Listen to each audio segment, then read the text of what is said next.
Hello, good afternoon. I'm Dean Martin. I'm a partner here at Kushner LeGrace in the tax department.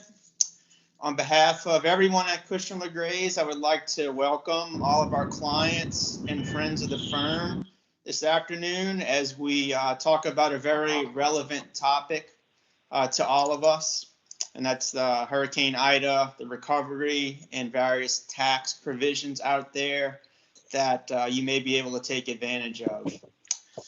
Uh, Unfortunately, this is not our first go round in regards to disasters and helping our clients through those and navigating the tax code. I know all of us are affected in some way by Hurricane Ida, and our thoughts and prayers go out to all of our clients and those in our area who've suffered major impacts. As far as what we have to cover today, we're going to cover various uh, tax provisions, couple income tax provisions, payroll tax provision that may be able to benefit you and aid in your recovery. Before I cover that, just a reminder for all of you who have upcoming tax deadlines and may be worried about those. The IRS and the state have recently issued extensions for deadlines. Your extended 2020 due dates of 9/15 and 10/15, as well as quarterly vouchers that normally would be due on September 15. Those have all been granted extensions, and you now have until January 3rd to either complete those filings or make those payments. So hopefully, that'll put your mind at ease and give you some time to work through that. As far as the provisions that we're going to cover today, we're going to cover two income tax provisions, casualty losses, and then disaster relief payments. We're also going to cover one payroll tax incentive, employee retention tax credits. And then finally, we're just going to briefly touch on some business interruption issues, as well as FEMA and registering with the SBA. Normally, if you attended our presentations before, we usually give you guys a nice packet of materials. Unfortunately, we don't have that for you today just because of the limitations that we've had over the last couple weeks as far as power, access to our servers, and technology and things like that. But we are recording the seminar, and you will be able to get a copy of that recording. I'm going to try to keep this to 30 to 35 minutes. We won't have any Q&A at the end, but I will give you email addresses where you can send any questions that you have, and we will certainly get back to you in a timely manner. Our first income tax provision I want to get into is casualty losses. And we're going to limit that discussion specifically to Hurricane Ida and rules that are in effect right now. There are a lot of different types of casualties and specific rules that could apply to certain casualties. We could do an hour just on this topic alone, but for now, we're really going to keep this high level. So first of all, what is a casualty and what would entitle you to take a deduction here? This would be an income tax deduction for damages to your personal residence, personal property, business property, or even landscaping or timber caused by Hurricane Ida. It would be a deduction on an income tax return, either your individual return if it's personal property, or your business return if it's on business property. Your deduction amount is going to be the lesser of either your adjusted basis in the property, which is what you bought the property for plus your improvements, or the decrease in the fair market value of the property as a result of the casualty. So the lesser of those two, and you must subtract from your deduction any insurance reimbursement that you receive or will receive. So the first factor there, adjusted basis, is pretty self-explanatory as far as how you would calculate that. But I want to expand on the second criteria, the decrease in fair market value, because you have a couple options there. Your first option, which is probably going to be the one you're going to take if you have major damage, is the difference in the fair market value via an appraisal of the property, both before and after the disaster. You're going to want to make sure that you have a qualified appraiser conduct that appraisal. And this is something we dealt with extensively with Hurricane Katrina, as far as helping clients locate a qualified appraiser and walking them through that process. You may be in a position where you don't have extensive damage. It may not make sense for you to pay for an appraiser if maybe you've got damage that doesn't even equal your hurricane deductible. In that case, an option that you can pursue is just using the cost of your repairs to measure the decrease in fair market value. In order to use that, the repairs need to be ordinary and necessary, and they need to bring your property back to the condition that it was before the storm. So you can't significantly improve your property and count that as a repair. If you're going to go that route, certainly be sure to document, take pictures, and keep track of all your receipts. So those are your main two options there to measure the decrease in your fair market value if you did have property that was damaged by the hurricane. There are also sometimes different safe harbors you can apply. I won't get into that again because we're just trying to keep this high level. But those are two things to think of if you do have a casualty. So once you've done that work and you've determined the amount of your casualty loss, for a personal casualty loss, the other limit that you have to be mindful of right now is the limit where a personal casualty loss can only be deducted to the extent that it exceeds 10% of your income for the year. Your AGI, adjusted gross income. So if, as far as the rules are right now, let's say your income for the year is 300,000, and you have a casualty loss of 100,000, the 10% floor would be 30. So your deduction would be the 100 loss minus the 10% floor of 30,000. It would equal a $70,000 casualty loss deduction. This is a provision that recently has been waived for presidentially declared disasters. That incentive is not in the law right now, but we're certainly going to monitor that, and hopefully we get some relief there to allow for everyone that suffered a disaster in Hurricane Ida to take a deduction regardless of what their income was for the year. So again, we're going to monitor that, but just wanted to make you aware that as of the laws right now, this limitation does apply. If you had a casualty loss to your business property, then you don't have to worry about this limit. Your casualty loss is deductible on your business income tax return. As far as special disaster relief provisions to casualties that do apply right now and are in law, if you have a presidentially declared disaster, you have the option to take your deduction either in the year of the disaster, so on your 2021 income taxes, or you can take the deduction on the preceding tax year in 2020. So if you haven't filed your 2020 return yet, you could elect to take that deduction on your 2020 return. If you've already filed, you can elect to file an amended return to take that deduction. Just off of previous experience that we have in Hurricane Katrina, I just want to mention that we see the chance of audit greatly increased if you're filing an amended return and claiming the deduction on the preceding year. But it's still something you may want to avail yourself of, especially if that 10% limit is not waived and you had a 2020 tax year where you had income a lot lower than 2021. So that's an option that you have. So as far as casualty losses, we're going to limit our discussion today specifically to that.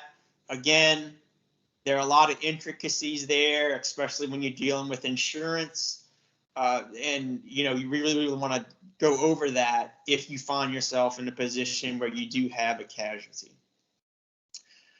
The next income tax provision that we want to discuss today are disaster relief payments. These are under Section 139 of the tax code. These are going to be applicable to those of you who own and operate a business. If you are operating a business, then you have the option to make disaster relief payments.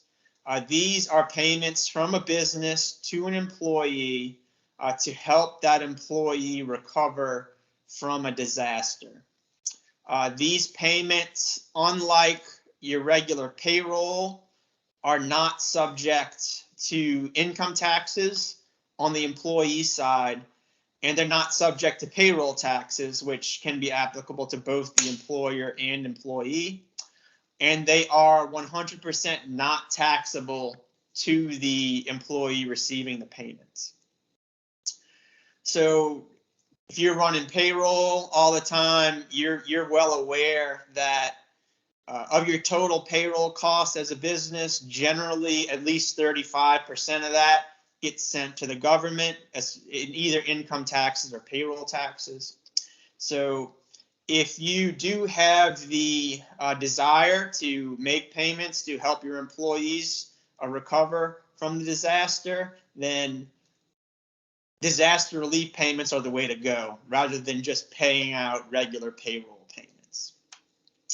In order to qualify, the only stipulation is that your payments must be ordinary and necessary and reasonable in light of the circumstances. And they're meant to cover living expenses, evacuation expenses, repairs to personal residences or personal property, replacement of contents, and things of that nature.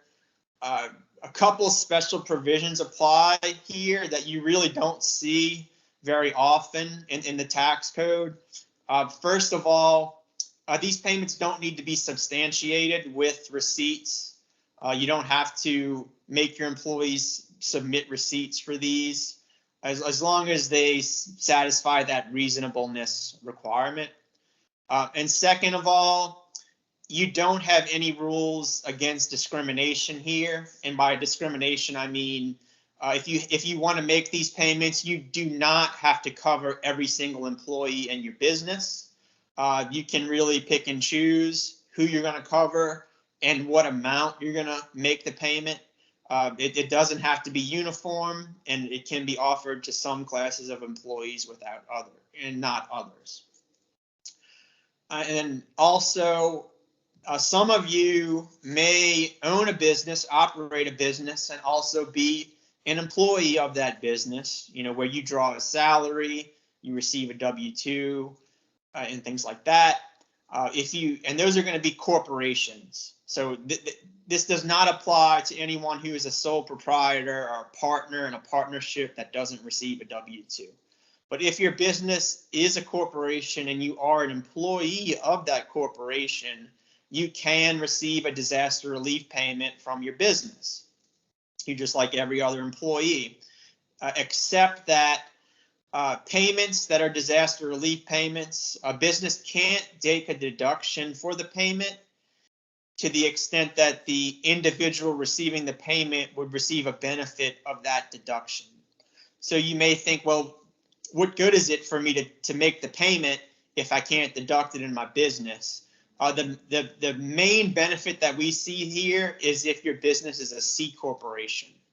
And that's because if you are an owner employee of a C corporation that's in the highest income tax bracket, then your marginal tax rate, when you consider federal income, state income, payroll taxes, etc., you're probably somewhere in between a 40 to 50% total marginal tax bracket. on any kind of wages that you would draw from your business, as opposed to if you were to make a disaster relief payment. Yes, maybe your business could not deduct that payment, but because the corporate tax rates are so low right now, 21% federal and maybe another 5 or 6% state, you're essentially trading a 45 to 50% individual tax rate for a 25% corporate tax rate. So if you are an owner of a C corporation, then it can still make a whole lot of sense for you to participate in a disaster relief program. So those are the two income tax payments that we wanted to cover. The next incentive that I want to mention is a payroll tax incentive, and it's an incentive that we've covered a lot over the last 9 months. It's the employee retention tax credit. This is not an IDA specific incentive or a disaster incentive. It is really part of the CARES Act as far as COVID relief, but we certainly do see a lot of businesses in our area that we believe are now going to qualify that for this incentive that maybe would not have had IDA not occurred. And that's because in order to qualify for this incentive, the business would have to have a 20% revenue reduction in a quarter of 2021 versus that same quarter in 2019. So, because your business, may not be operational for 2 weeks to a month or however long it takes you to be back up and running, your collections might lag, things like that. You could be in a position where you do have that 20% revenue reduction where, prior to IDA, you never thought you would have had that criteria and you would not have qualified. So in Q3, if your revenues for 2021 are at least 20% or have a 20% or greater decrease versus your revenues in 2019, then you qualify for employee retention tax credits. And the amount of the credits can be very substantial. We're having a whole lot of success right now with clients qualifying. Sometimes the credit amounts are in excess of hundreds of thousands of dollars. It's going to be a maximum credit of $7,000 per employee. So depending on how many employees you have, that total credit amount can add up very quickly. And the math of it is a 70% of the first $10,000 of wages that you pay to an employee in an applicable quarter. And the main thing I want to mention here is that if you do foresee yourself qualifying for this credit in Q3, you definitely want to make sure that you claim this credit on your original payroll tax return. And that's because of how backed up the IRS is right now in processing anything paper or any amended returns. If you claim the credit on your original payroll tax return, you can anticipate getting that refund back generally within 3 to 4 weeks versus filing an amended return, which you have an option to do. But there, I would say you're looking at minimum of 6 months passing before you receive that refund check.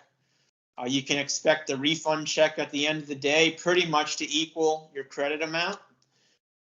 So it can be substantial, but make sure that you get that claimed on your original payroll tax return. If you do payroll in-house, the good news is you now have an expanded window to get that payroll tax return filed. The Q3 does not end until September 30. And now you have until January 3rd to actually file your return.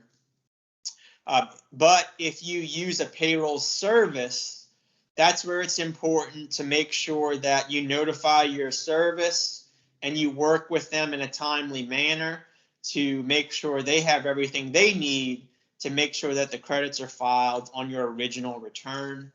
Again, we're doing a lot of work in that area, and we can certainly assist. We've worked with pretty much every payroll provider in the local area and most of the national providers as well in helping clients claim these credits.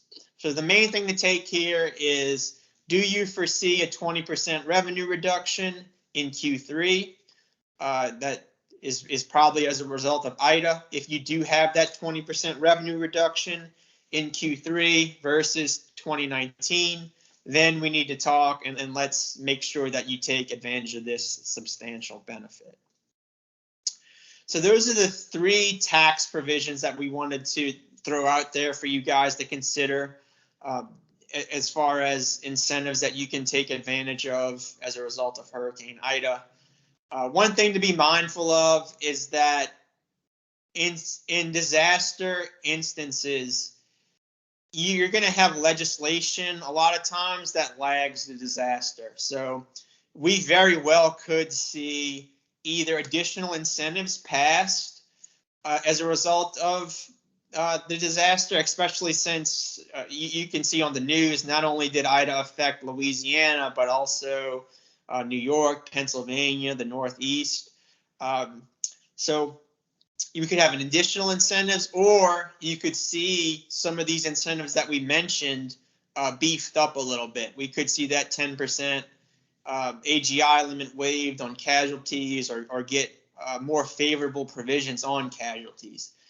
We're going to certainly monitor the legislation here, and if we get anything passed that we think you all can take advantage of, we will communicate that to you and let you know. The last couple things that we wanted to mention before we let you guys go. First, business interruption insurance. If you do have a business interruption policy, certainly reach out to your insurer, get the calculation in regards to your policy. If you need help interpreting that calculation, we've got extensive experience in that area as well with your business interruption claims. And then also make sure that you register with FEMA if you were affected by Hurricane Ida. Probably the most painless route that you could take would be to register online at disasterassistance.gov. If you haven't done that yet, we can help you out with that as well. So that's mainly the material we wanted to talk about today. It looks like we're going to be able to get you guys out in less than 30 minutes. If you do have any questions about anything that we talked about, then certainly feel free to reach out to me. You can reach out to me directly. My email address is dean.martin@kl.cpa. dean.martin@kl.cpa, or you can just send an email to the same email address that sent you this Teams link, info@kl.cpa. If you do that, I'll make sure that you get a response, certainly no later than the end of the business day tomorrow. Of course, you can go ahead and send an email to any partner or manager that you already work with. Just be mindful, some of our employees are kind of scattered right now. Our access to internet and power can vary, so just please give it a little bit of a grace period there for your response. Our offices are closed right now. We do have our servers back up and running, thankfully, but we do anticipate being back up and running by Monday. So we're happy to report that. And we're anxious to get back to work and talk to our clients again and see our clients and move forward and help with our recovery efforts. So on behalf of all of our clients at Kushner LeGray, or of everyone at Kushner LeGrays, we certainly want to thank you for joining us today. And we definitely appreciate the opportunity to be of service. And we certainly appreciate the trust that you guys place in us to provide actionable guidance in instances like this. It's not something that we take for granted. So again, thank you, and we hope to speak and talk to everyone real soon. Thank you.